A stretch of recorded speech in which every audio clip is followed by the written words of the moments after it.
আসসালামু আলাইকুম dear viewers. তড়িঘড়ি করে কানাডায় চলমান G7 সম্মেলন ছেড়ে যাওয়ার কারণ ইরান ইসরায়েল যুদ্ধবিরতি নয়, বরং আরো বড় কিছু বলে দাবি করেছেন যুক্তরাষ্ট্রের প্রেসিডেন্ট ডোনাল্ড ট্রাম্প। এর আগে ফ্রান্সের প্রেসিডেন্ট ইমানুয়েল ম্যাক্রো বলেছিলেন ট্রাম্প ইসরায়েল ও ইরানের মধ্যে যুদ্ধবিরতি সংক্রান্ত কোনো আলোচনায় অংশগ্রহণ করার জন্য ওয়াশিংটনে ফিরে গেছেন। তবে ইমানুয়েল ম্যাক্রো ভুল বলেছেন উল্লেখ করে ট্রাম্প তার ট্রুথ সোশ্যালে লিখেছেন, আমি কেন ওয়াশিংটন ফিরে যাচ্ছি তা ম্যাক্রো সে ব্যাপারে কোনো ধারণা নেই। তবে এটা নিশ্চিত যে এর সাথে যুদ্ধবিরতির কোনো সম্পর্ক নেই, এটি তার চেয়েও বড় কিছু।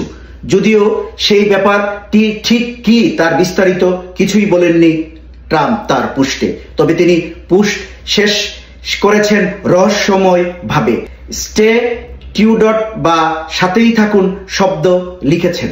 এই হলো ট্রাম্পের সর্বশেষ জি সম্মেলন থেকে তাড়াতাড়ি ওয়াশিংটনে ফিরে যাওয়ার সর্বশেষ আপডেট। আবারও যদি নতুন কোনো তথ্য এ ব্যাপারে আমার হাতে আসে আমি তাৎক্ষণিকভাবে আপনাদেরকে জানিয়ে দেব। আজকের মতো এখানে বিদায় নিচ্ছি। আমি Mohammad Bashir Ahmed, voice of MBA London থেকে। ভালো থাকুন, সুস্থ থাকুন। আসসালামু আলাইকুম।